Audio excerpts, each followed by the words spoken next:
Irmãos queridos, que alegria revê-los aqui no templo, apesar de ser apenas um pequeno grupo, né? Nós distribuídos aí em 4 cultos dominicais, revendo aos pouquinhos o rebanho do Senhor. Confesso para os irmãos que dessa segunda vez, quando ocorreu esse lockdown, eu senti significativamente. Eu acho que estava animado com a reabertura, a gente vendo cada vez mais pessoas aqui, encontrando com aconselhamento, com as devidas precauções, é verdade, mas estendendo, né? E agora ficamos todos confinados de novo. Aquela pessoa que não estiver sentindo de alguma maneira os efeitos, não está normal, não é possível. Não é? Porque certamente faz parte da vida cristã, da realidade da vida cristã e da saúde mental do ser humano, o convívio social com as outras pessoas faz parte. A palavra de Deus nos diz que quando o Senhor criou o homem, não é bom que o homem esteja só. Esta realidade de estarmos isolados traz os seus malefícios.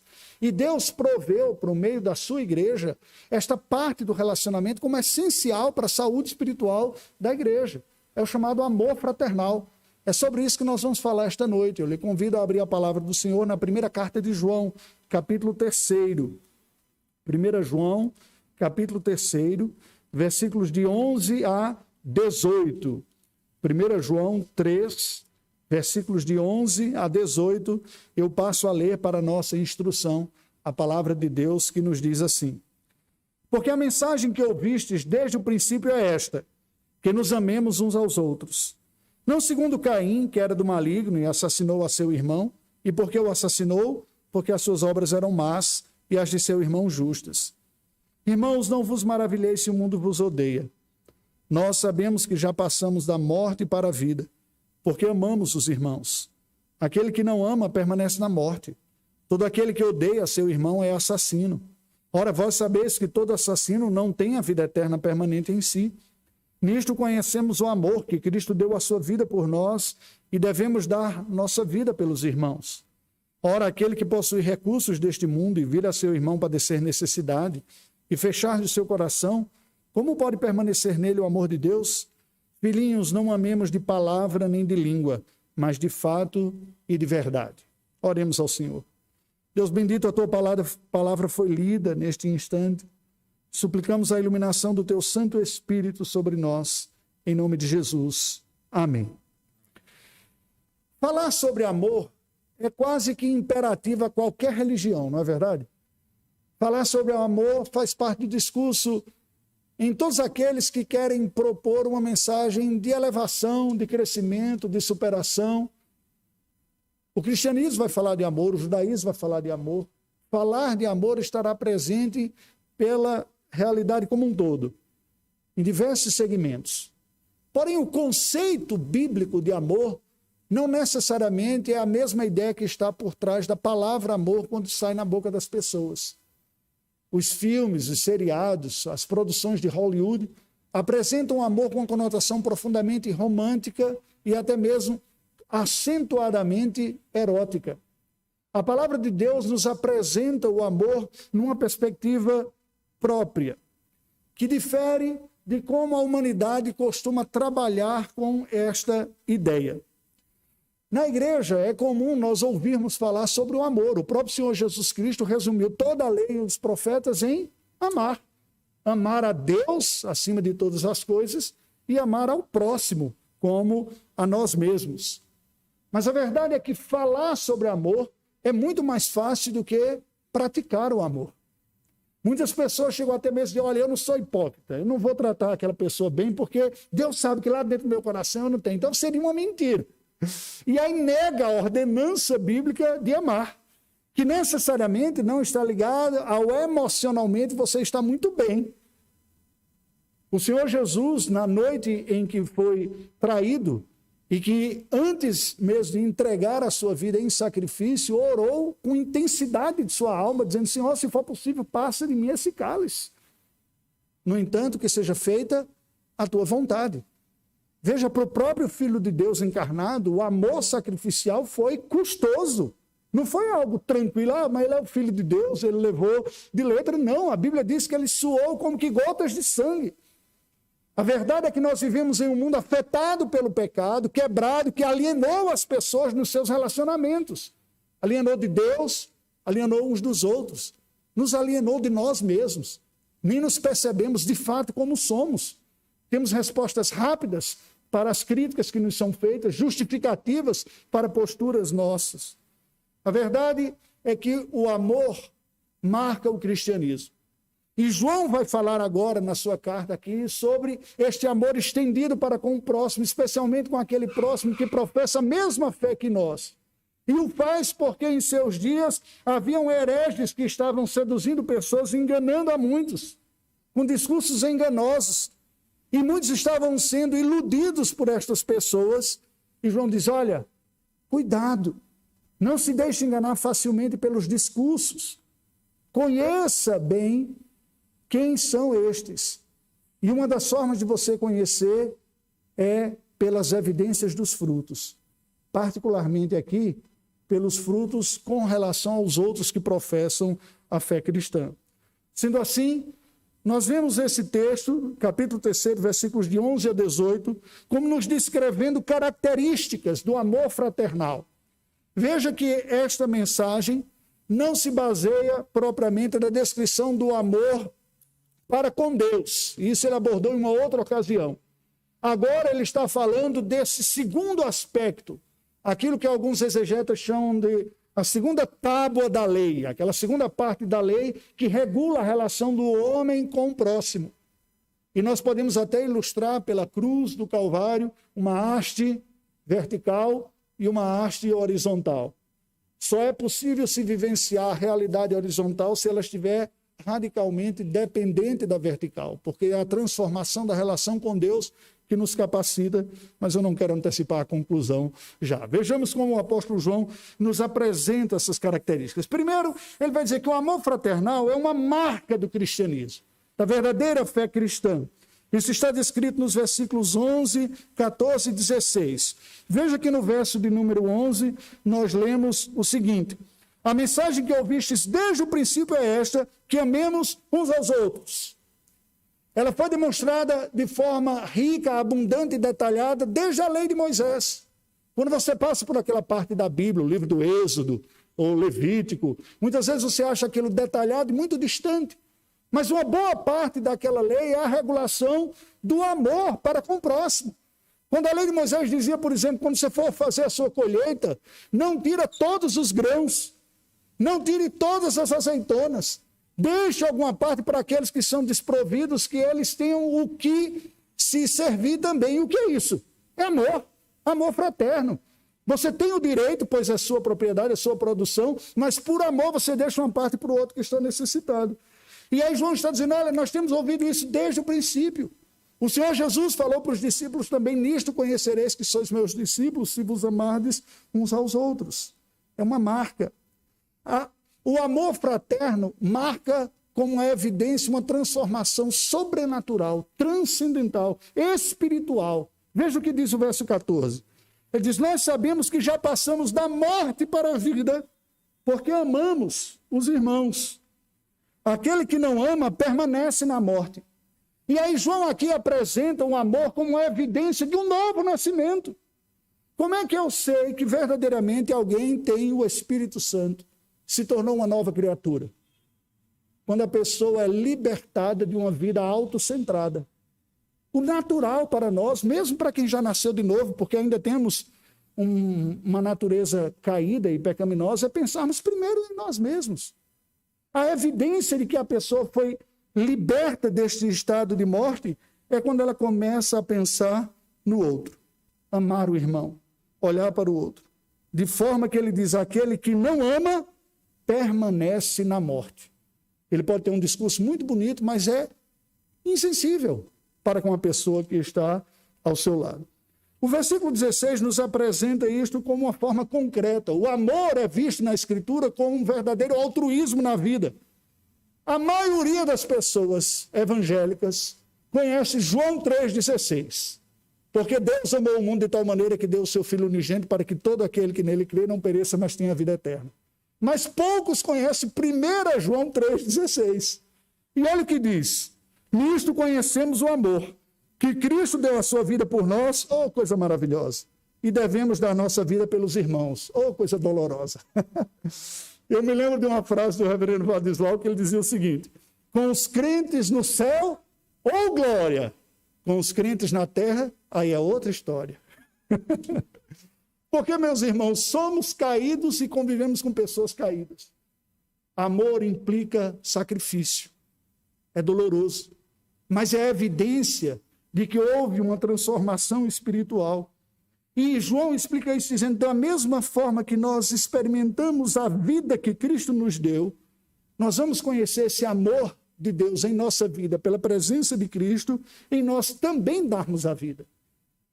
Afinal de contas, o que nos capacitou, o que nos tornou cristãos, não foi precisamente receber a vida que veio de Cristo, a vida eterna, o vigor da sua pessoa, que entrou em nós, que nos purificou, nos perdoou, nos salvou e continua fazendo isso. Não é.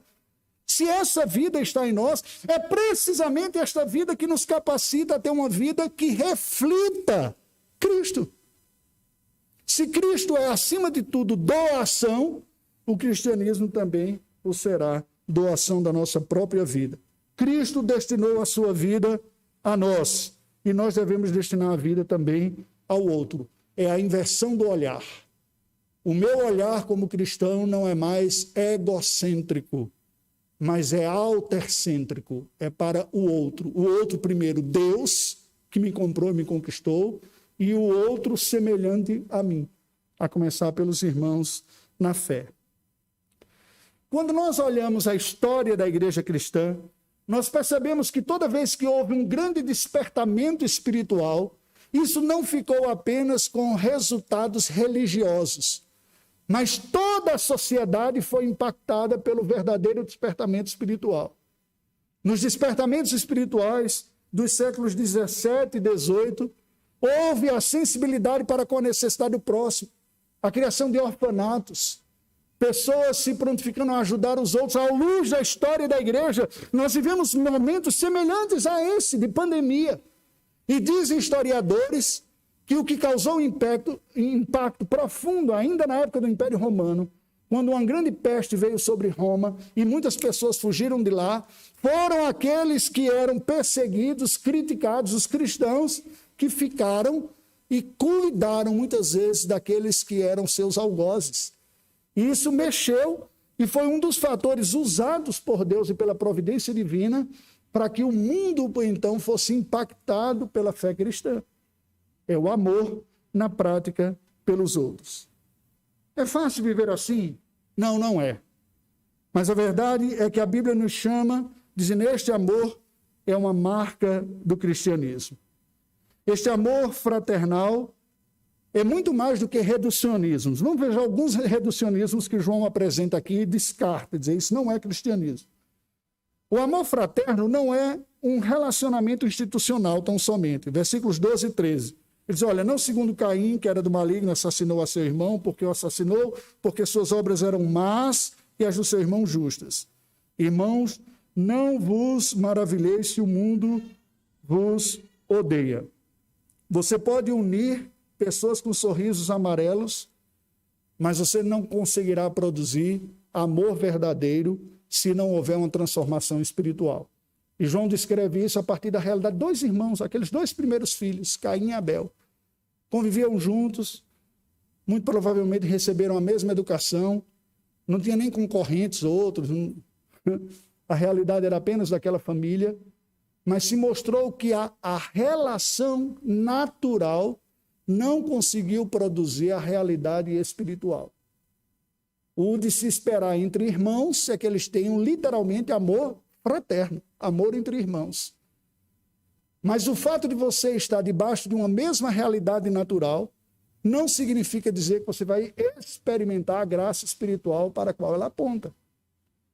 Infelizmente, nós sabemos disso, aqueles que têm filhos, muitas vezes o conflito começa dentro da própria casa, né? Quantos nós não experimentamos isso quando éramos crianças ou como pais não fizemos com os nossos filhos? Abraça seu irmão, peça perdão, dê um beijo. E eles vão assim. Veja, convive todo dia, mas não é natural o amor fraterno.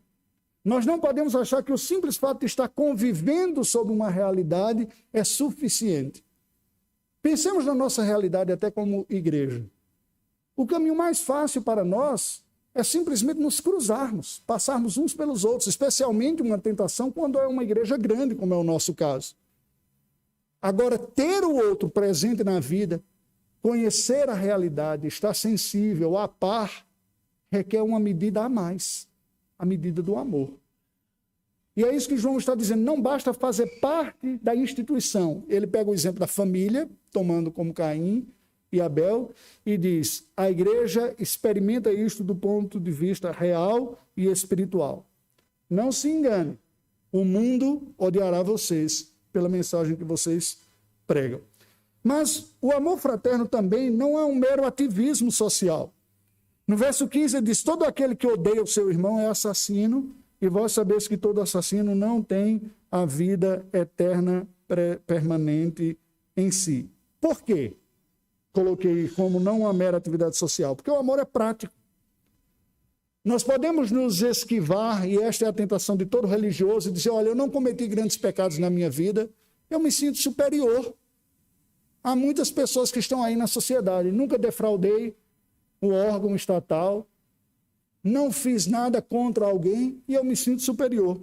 E aí João pega aquela mesma ideia do Senhor Jesus Cristo que diz, a lei diz, não matarás, eu porém vos digo, se você odiar, você cometeu assassinato dentro do seu próprio coração.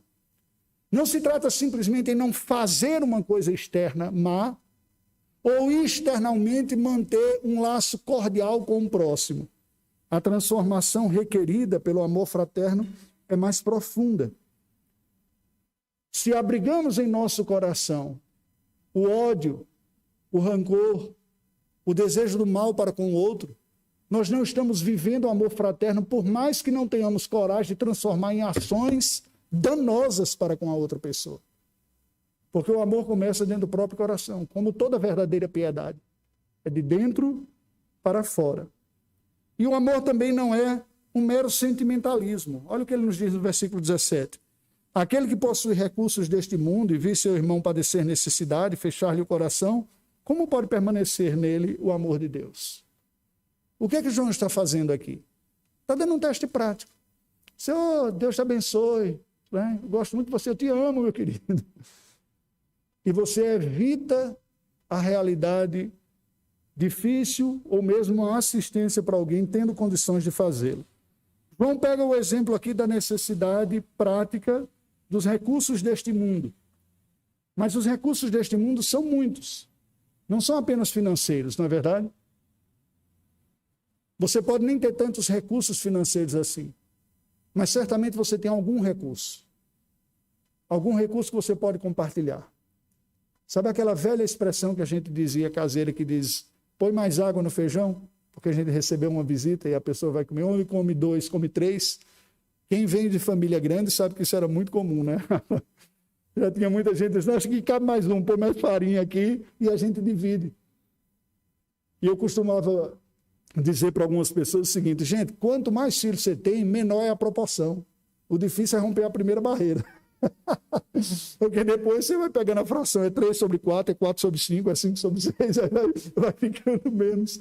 Mas a ideia que está por trás aqui, queridos, é muito mais simples e muito mais objetiva. Nós não podemos achar que o cristianismo está ligado simplesmente ao meu relacionamento com Deus e cada um cuida da sua própria vida. Eu confesso para vocês que falar sobre estes assuntos é uma das coisas mais difíceis para mim.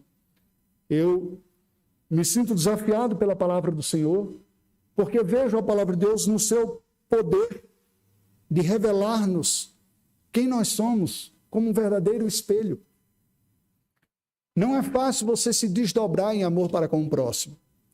Há muito tempo atrás, eu estava lendo um livro do Peter White, chamado Pastor Mestre, e ele começa falando sobre o ministério pastoral, dizendo o seguinte, muitas pessoas buscam o ministério pastoral por um sentimento, a mesma motivação altruísta que leva alguns a irem para a docência ou para a medicina, querer assistir pessoas em necessidades de instrução, de saúde ou, no outro caso, espiritual. As necessidades das pessoas são tantas que profissões que estão ligadas diretamente ou atuações diretamente associadas a suprir necessidade dos outros trazem consigo uma forte carga emocional. E aí ele dizia, é muito comum você encontrar entre pastores pelo menos um de 3 sinais de desgaste, de desdobramento, buscando o bem espiritual do outro. Dor de cabeça, cefaleia, depois de um tempo. Problemas gástricos, gastrite, por um nível de ansiedade, ou problemas de pressão. Muito comum. Eu me lembro, eu li isso ainda logo no início do ministério.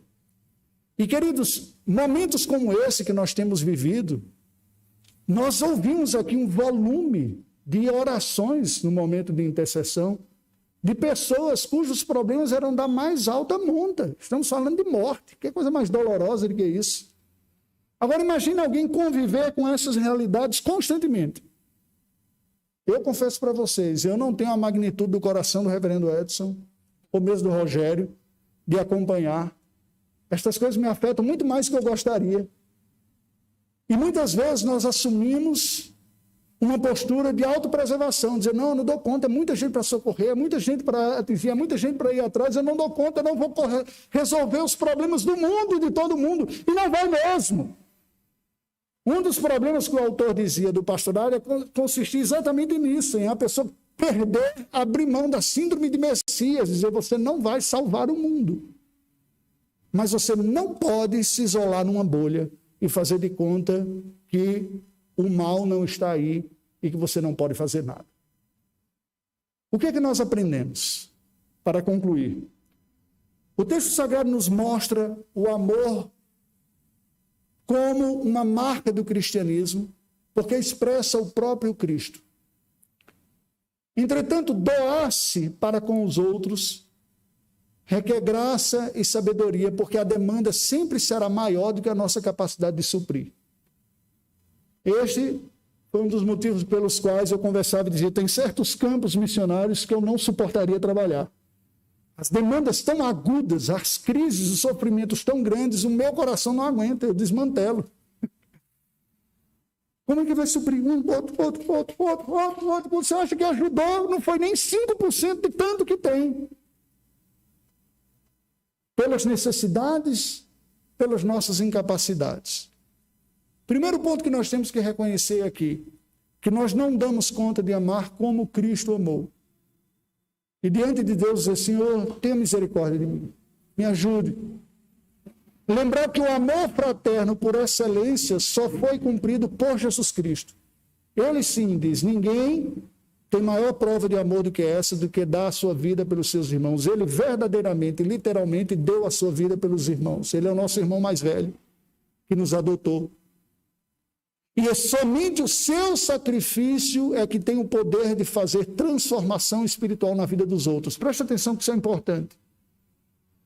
Quantas vezes, tolamente e arrogantemente, eu acreditei que as minhas palavras sendo benditas, sendo bem trabalhado, conseguiria conduzir alguém numa orientação espiritual melhor. Até que às duras penas eu vim entender que a mim é dada apenas a responsabilidade, como cristão, de apontar o caminho. Mas andar pelo caminho é a resposta de cada um por uma ação efetiva somente do Espírito Santo. Quando você traz para si o poder de executar a transformação espiritual do outro, você traz para si um poder que você não tem. Só Cristo tem esse poder. O que o Evangelho nos chama é para amar com sensibilidade, olhar, procurar ajudar, mas entendendo que efetivamente é o próprio Cristo o único que é capaz de dar-se desta maneira e produzir a transformação suficiente. Quando nós olhamos para isso, nós vemos, Senhor, Tu me chamas para amar. Do nível que eu tenho a sensação que não consigo fazê-lo. E aí eu lhe dou mais uma orientação prática. Se você está diante de situações que você vê é além da minha capacidade de ouvir, de aconselhar, de assistir, de visitar, de alimentar, de abraçar, de socorrer, seja lá o que for, não tente fazê-lo sozinho. A Bíblia chama a igreja de corpo de Cristo, porque na área que um é fraco, o outro é mais forte. Algumas pessoas têm uma sensibilidade que eu admiro. Eu não tenho, eu falei, para mim é difícil falar sobre esse assunto. E o que eu digo é, naquilo que você for mais fraco, busque a assistência de um outro que é mais forte que você. Procure no seu meio, diz, olha, eu tenho uma certa deficiência nessa área.